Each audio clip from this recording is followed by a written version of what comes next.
On August 12, 2022, 31-year-old Marcus Chen pitched his tent in what he thought would be a peaceful spot along the Cascade River in North Cascades National Park, Washington. A software engineer from Seattle who had been camping solo for over 6 years, Marcus was seeking a weekend escape from the digital world that consumed his weekdays. What began as a routine 2-night camping trip to clear his head would become the most harrowing experience of his life and challenge everything he thought he knew about what lurked in the Pacific Northwest wilderness. Marcus Chen had always been drawn to solitude. Growing up in the suburbs of Seattle, he discovered early that nature provided the perfect antidote to his high-stress career in tech. Every few weeks, he would load his Honda Civic with camping gear and disappear into the mountains, often not speaking to another human being for days at a time. His friends at work thought he was crazy for camping alone, but Marcus found these solo adventures essential for his mental health and creativity. The North Cascades had become Marcus's favorite destination over the past 2 years. The rugged peaks, pristine alpine lakes, and dense old-growth forests offered the kind of raw wilderness experience that was becoming increasingly rare in the Pacific Northwest. He had explored dozens of trails throughout the region, always seeking more remote locations where he could truly disconnect from civilization. For this particular August weekend, Marcus had chosen a relatively unknown camping spot along the Cascade River, about 15 miles from the nearest paved road. He had discovered the location through an obscure hiking forum, where a fellow backpacker had mentioned a hidden meadow beside the river that offered spectacular views of the surrounding peaks. The description promised solitude and natural beauty, exactly what Marcus was seeking. Marcus arrived at the trailhead on Friday afternoon, August 12, 2022, after taking a half-day off work. The parking area was completely empty, which wasn't unusual for such a remote location on a weekday. He spent 30 minutes organizing his gear and checking his equipment, including a new lightweight tent he was eager to test and a high-end sleeping bag rated for temperatures down to 20 degrees. His pack weighed 38 pounds, loaded with 2 nights' worth of food, camping essentials, and a few luxury items like a portable camp chair and a paperback novel he'd been meaning to read. Marcus had learned from years of solo camping that comfort items were worth their weight when you were spending extended time alone in the wilderness. The hike to his chosen campsite took just over 2 hours, following an old logging road that gradually narrowed into a single-track trail. The path wound through dense stands of Douglas fir and western hemlock, crossing several small creeks before opening into the meadow that had been described in the forum post. The location was even more beautiful than Marcus had imagined. A grassy clearing beside the rushing Cascade River, surrounded by towering peaks and ancient trees. Marcus spent the remainder of Friday afternoon setting up his camp and exploring the immediate area. He positioned his tent on a slight rise about 50 yards from the river, providing good drainage and a clear view of the surrounding forest. The spot felt perfect, secluded enough for complete privacy, but open enough to feel safe and comfortable. As evening approached, Marcus prepared a simple dinner on his camp stove while enjoying the peaceful sounds of the river and the gradual transition from daylight to dusk. He had always loved this time of day in the wilderness, when the forest seemed to come alive with subtle sounds and movements. The stress of his work week began to melt away as he settled into the rhythm of camp life. That first night passed without incident.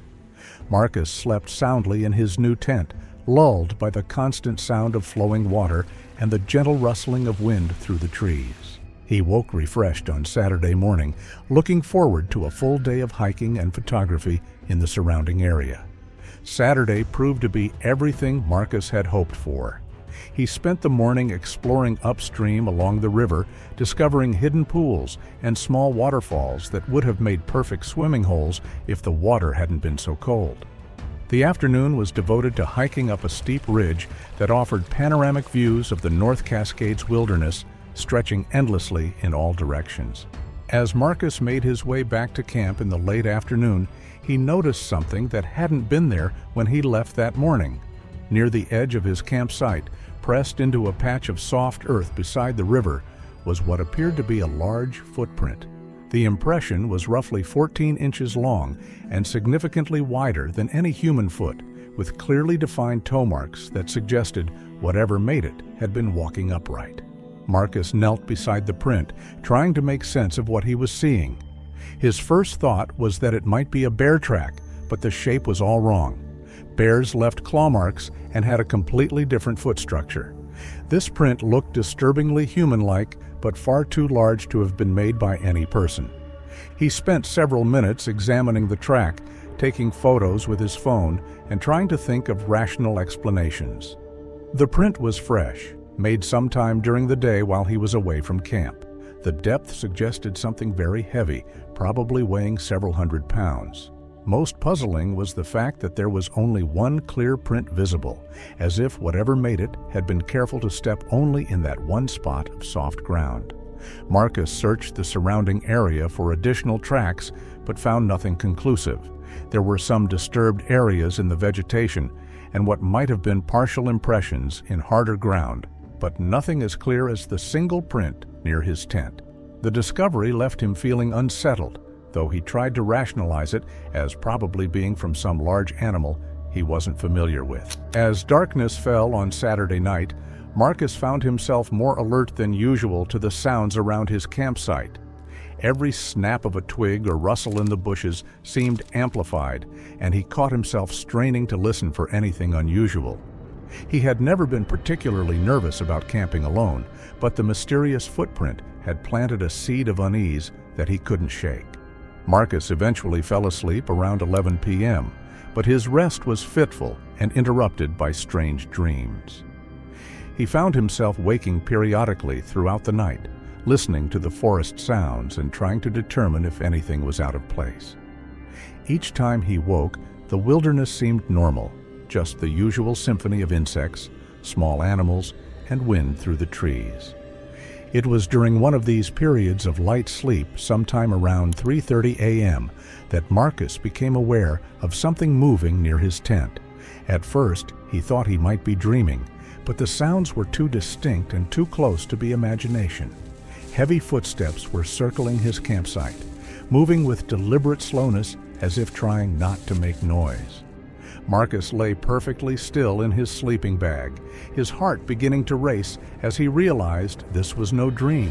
Something large was walking around his tent, staying just far enough away to remain hidden in the darkness, but close enough that he could hear every footfall. The steps had a rhythm that suggested bipedal movement, not the four-legged gait of a bear or other large animal. For nearly 10 minutes, Marcus listened to the creature moving around his campsite. The footsteps would pause occasionally, as if whatever was out there was studying his tent or listening for signs of movement inside. During these pauses, Marcus could hear what sounded like heavy breathing, deep and rhythmic, like that of a large mammal. Then, without warning, the footsteps stopped directly beside his tent. Marcus could sense a massive presence just inches away from where he lay, separated only by the thin nylon wall of his shelter. His entire body was rigid with fear, and he found himself holding his breath as he tried to remain as still and quiet as possible. What happened next would haunt Marcus for months afterward. Something began to gently press against the side of his tent, as if a large hand was exploring the fabric. The pressure moved slowly along the wall, starting near his feet and gradually working its way toward his head. Marcus could feel the tent wall bowing inward under the weight of whatever was touching it. The exploration continued for what felt like an eternity, but was probably only a few minutes. Marcus lay frozen, afraid that any movement might provoke whatever was outside his tent. The pressure was firm but not aggressive, more curious than threatening. It was as if something was trying to understand what the tent was and what might be inside it. Then came the moment that would change Marcus's life forever. As the pressure reached the area near his head, Marcus heard a sound that made his blood run cold, a low, rumbling vocalization that was unlike anything he had ever heard. It wasn't quite a growl, but it wasn't human either. The sound seemed to come from deep within a massive chest, resonating with intelligence and what could only be described as curiosity. Unable to contain his terror any longer, Marcus's body betrayed him with an involuntary gasp. The sound was barely audible, but it was enough. The pressure against his tent wall immediately stopped, and Marcus could sense the presence outside, shifting its attention directly toward where he lay. For several seconds, there was complete silence. Marcus could feel eyes watching him through the tent wall, studying him with an intelligence that was both alien and disturbingly familiar. The sensation was overwhelming, like being examined by something that understood exactly what he was, but remained completely unknown to him. Then, as suddenly as it had begun, the encounter ended. Marcus heard the heavy footsteps moving away from his tent, but instead of the careful, stealthy movement from before, the creature now moved with purpose and surprising grace. Within moments, the sounds faded into the distance, leaving Marcus alone with his racing heart and the terrifying knowledge of what had just occurred. Marcus didn't sleep for the rest of the night. He lay in his sleeping bag until dawn, listening for any sign that the creature might return. Every sound in the forest seemed magnified, every shadow outside his tent a potential threat. When the first light of morning finally appeared, Marcus had never been so grateful to see the sun. His first instinct was to pack up immediately and hike out, but daylight brought a measure of courage and curiosity that overrode his fear. Marcus needed to understand what had happened, and he knew that leaving without investigating would haunt him forever. He spent the morning carefully examining the area around his tent, looking for any evidence of his nighttime visitor. What he found exceeded his worst fears and wildest expectations. The ground around his campsite was covered with tracks, dozens of clear footprints that told the story of his encounter in disturbing detail. The prints showed that something large and bipedal had indeed circled his tent multiple times, approaching from different angles as if studying the best way to investigate. The clearest prints were near where Marcus had felt the pressure against his tent wall. These impressions showed remarkable detail: individual toe marks, what appeared to be dermal ridges, and pressure patterns that indicated a creature of immense weight and size. Most unsettling was the depth and clarity of the prints, which suggested that whatever made them had been moving very slowly and deliberately. Marcus spent over an hour documenting the tracks with his phone camera, taking measurements and trying to create a record of what he had experienced. The prints varied in size, but averaged around 15 inches in length and 7 inches in width. The stride length suggested something much taller than a human, but walking upright like one. As he studied the evidence, Marcus began to realize the full implications of what had occurred. This wasn't a case of mistaken identity or an overactive imagination. Something unknown and intelligent had visited his campsite, examined his tent, and demonstrated a level of curiosity and restraint that was both fascinating and terrifying. The decision to stay for his planned second night was one of the most difficult Marcus had ever made. Every rational part of his mind screamed at him to pack up and leave immediately, but his curiosity and a strange sense that he had been chosen for this experience kept him rooted to the spot. He spent Sunday hiking in the surrounding area, but his mind kept returning to the events of the previous night and the possibility that they might be repeated. As evening approached on Sunday, Marcus found himself both dreading and anticipating what might happen. He prepared for bed with a mixture of fear and excitement, wondering if his mysterious visitor would return. He had positioned his phone within easy reach, hoping to capture audio or video evidence if another encounter occurred. Sunday night passed without incident, much to Marcus's relief and slight disappointment. He slept better than he had expected, though he remained alert to every sound throughout the night. When morning came, he found no new tracks around his campsite, suggesting that whatever had visited him on Saturday night had moved on or lost interest. Marcus packed up his camp on Monday morning with mixed emotions. Part of him was relieved to be leaving the site of such a terrifying experience, but another part felt like he was walking away from the most significant event of his life. The drive back to Seattle gave him time to process what had happened and decide what to do with his incredible story. His first instinct was to keep the experience to himself. Marcus knew that telling people about his encounter would likely result in skepticism, ridicule, or worse. His career in tech required a reputation for rational thinking and logical problem-solving. Claiming to have been visited by Bigfoot would not enhance his professional standing, but the evidence was too compelling to ignore. Marcus had dozens of clear photographs of the footprints, and the memory of his encounter was burned into his consciousness with perfect clarity. He began researching similar experiences online, discovering a vast community of people who had reported comparable encounters throughout the Pacific Northwest. Dr. Sarah Mitchell, a wildlife biologist at the University of Washington who had been quietly studying Bigfoot reports for over a decade, became Marcus's first contact in the scientific community. She had seen countless hoaxes and misidentifications, but Marcus's photographs and detailed account impressed her with their consistency and credibility. Dr. Mitchell explained that Marcus's experience fit a pattern she had been documenting for years. Encounters that suggested these creatures were not only real, but possessed a level of intelligence and curiosity that mainstream science was reluctant to acknowledge. The gentle, exploratory nature of Marcus's encounter was particularly significant, as it suggested behavior that was investigative rather than aggressive. The analysis of Marcus's footprint photographs revealed details that would be nearly impossible to fabricate. The print showed anatomical features consistent with a large bipedal primate, including pressure patterns that indicated how weight was distributed during walking. Most compelling were the dermal ridges visible in several of the clearest prints, details that would require sophisticated knowledge of primate anatomy to fake convincingly. Marcus's story began to spread through the cryptozoology community, attracting attention from researchers around the world. His account was notable not just for the physical evidence he had collected, but for the intimate nature of his encounter. Most Bigfoot sightings involve brief glimpses of creatures at a distance. Marcus had experienced prolonged close contact that provided unprecedented insights into the behavior of these mysterious beings. The psychological impact of his experience was profound.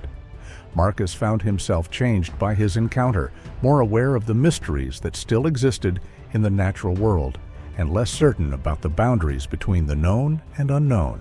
His weekend camping trips took on new meaning as he searched for additional evidence and hoped for another encounter with the creature that had visited his tent.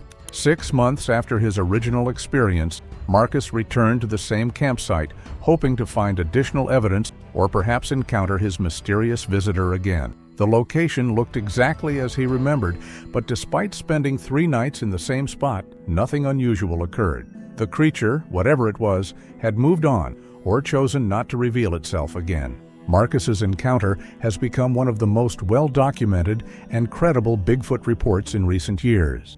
His background in technology, the quality of his photographic evidence, and the detailed nature of his account have convinced many researchers that he experienced something genuinely extraordinary. The gentle, curious behavior he described has added new dimensions to our understanding of how these creatures might interact with humans. The creature that visited Marcus's tent on that August night in 2022 remains as mysterious as ever.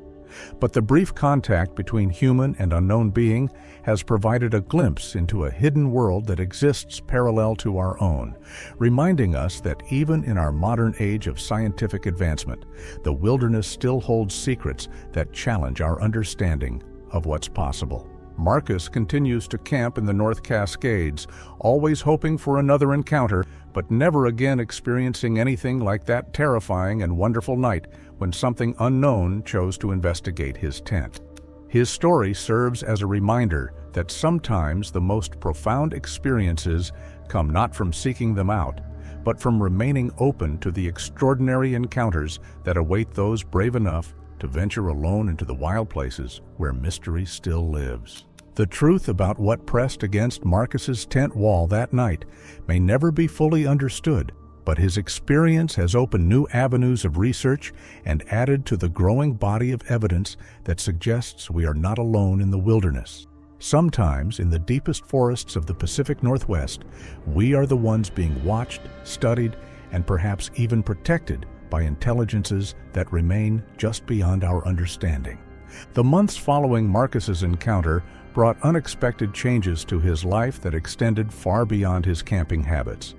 His story, initially shared only with Dr. Mitchell and a small circle of researchers, began to attract attention from documentary filmmakers, podcasters, and journalists specializing in unexplained phenomena.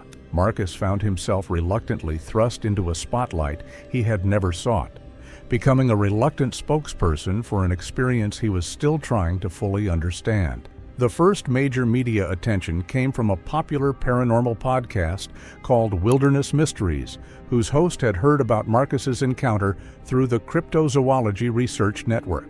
The 3-hour interview, recorded in Marcus's Seattle apartment, became one of the show's most downloaded episodes.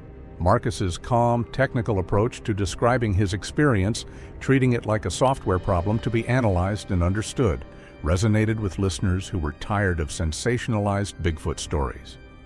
The podcast's success led to more interview requests, and Marcus found himself walking a careful line between sharing his story and maintaining his privacy. His colleagues at the tech company where he worked began to take notice, though most were surprisingly supportive. The tech industry, it turned out, was full of people who spent their weekends hiking in the same wilderness areas where Marcus had his encounter. Dr. Mitchell introduced Marcus to a network of researchers who had been quietly studying similar phenomena for decades.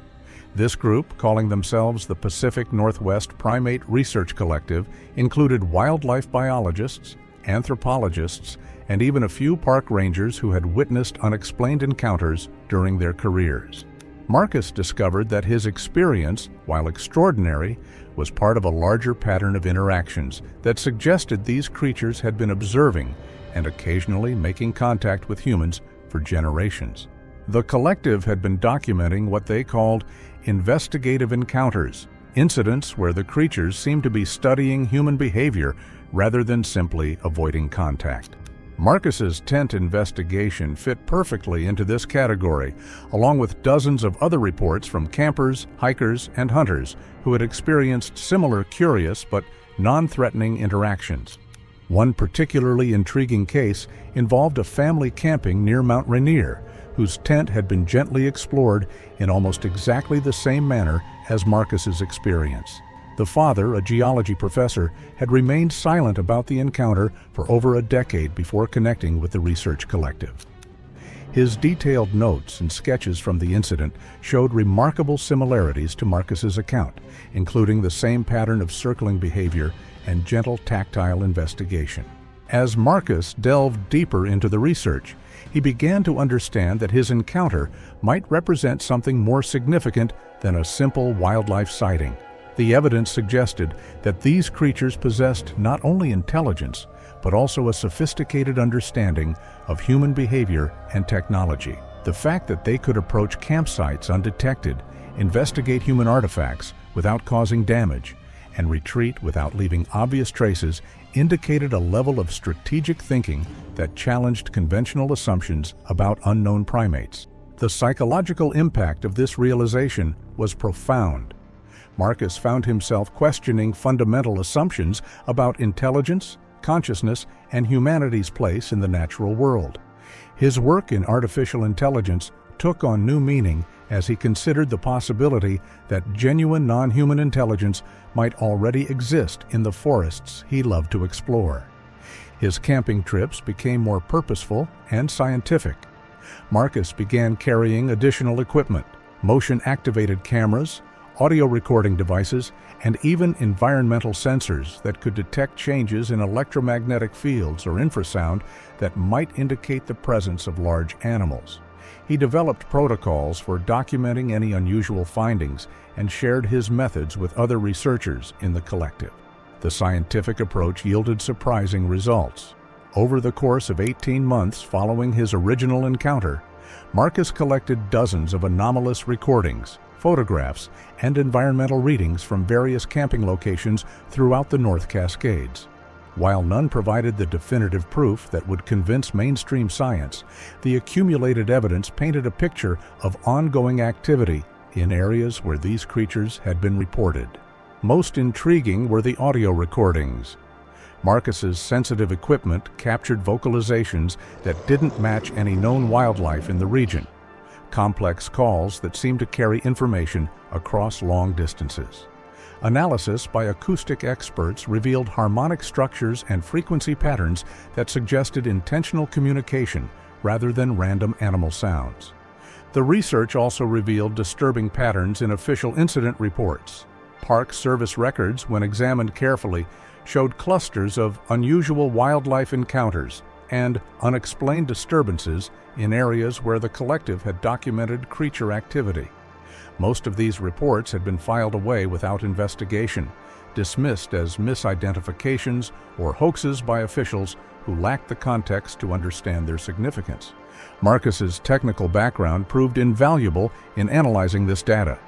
He developed algorithms to identify patterns in sighting reports, correlating them with environmental factors like weather, moon phases, and seasonal changes. The results suggested that these encounters followed predictable patterns, occurring most frequently during specific times of year and under particular atmospheric conditions. The work began to consume more of Marcus's time and energy. He took extended leave from his job to focus on the research, using his savings to fund equipment purchases and travel to remote locations. His friends and family worried about his obsession, but Marcus felt driven by a sense of purpose he had never experienced in his corporate career. The breakthrough came during a solo camping trip to a remote valley in the North Cascades, nearly 2 years after his original encounter. Marcus had been monitoring the area for months, documenting unusual activity and gradually building what he believed was a comprehensive picture of creature movement patterns in the region. On the second night of his trip, Marcus was awakened by familiar sounds, the same careful footsteps he remembered from his first encounter. This time, however, he was prepared. His cameras were positioned strategically around his campsite, and he had practiced remaining motionless during simulated encounters. The creature that approached his tent that night seemed different from his first visitor. Smaller, perhaps younger, but displaying the same curious behavior. Marcus lay perfectly still as it circled his campsite, occasionally pausing to investigate his equipment. The motion-activated cameras captured remarkable footage of a bipedal figure moving with fluid grace through the forest, its proportions clearly non-human, but its behavior unmistakably intelligent. The encounter lasted nearly an hour, during which Marcus experienced the same mixture of terror and wonder that had defined his first experience. When the creature finally departed, it left behind clear evidence of its visit: footprints, disturbed vegetation, and most remarkably, what appeared to be a deliberate arrangement of stones near Marcus's tent. The stone arrangement was unlike anything Marcus had seen before. 7 rocks of varying sizes had been placed in a precise pattern that seemed too intentional to be coincidental. Dr. Mitchell and other researchers were fascinated by this development, as it suggested not only intelligence, but also a desire to communicate or leave some kind of message. Analysis of the footage from that night provided the clearest images of these creatures ever captured. The video showed anatomical details that confirmed their primate nature while highlighting features that didn't match any known species. Most significantly, the creature's behavior demonstrated problem-solving abilities and environmental awareness that indicated a level of intelligence comparable to early hominids. Marcus's second encounter marked a turning point in the research collective's work. The quality of evidence he had gathered, combined with similar findings from other researchers, began to attract attention from mainstream scientists who had previously dismissed Bigfoot research as pseudoscience. A small but growing number of primatologists, anthropologists, and wildlife biologists began to acknowledge that the accumulated evidence deserved serious scientific investigation. The implications of this shift were profound. If these creatures were real, they represented either an unknown species of primate or possibly a surviving population of archaic hominids that had adapted to life in North America's most remote wilderness areas. Either possibility would revolutionize our understanding of primate evolution and human prehistory. Marcus's journey from skeptical camper to dedicated researcher illustrates how a single extraordinary experience can reshape an entire life. His encounters have contributed to a growing body of evidence that suggests the wilderness of the Pacific Northwest harbors secrets that challenge our most basic assumptions about the natural world. The creatures that visited Marcus's tent remain as mysterious as ever, but their brief interactions with one curious human have opened new avenues of scientific inquiry and reminded us that even in our age of satellite imagery and GPS tracking, the wild places of our world still hold wonders that await discovery.